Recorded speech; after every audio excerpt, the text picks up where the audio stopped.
And I also want to tell you a story that's straight from Kiev.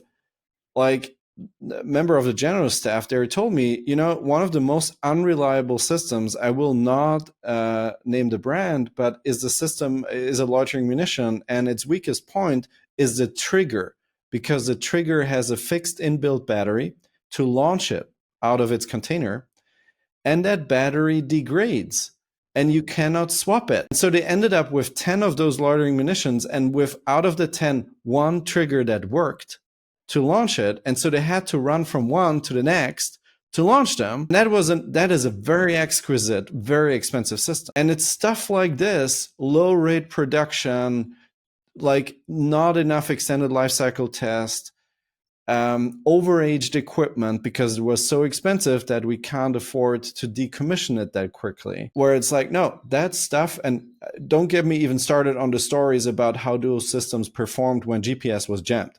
So that's such a good example where I think we need to get away from the notion of, hey, it's exquisite, so it's good. That is true for high-end aerospace. It is not true for so much of the, I would say, like group 1 to group 3 drones.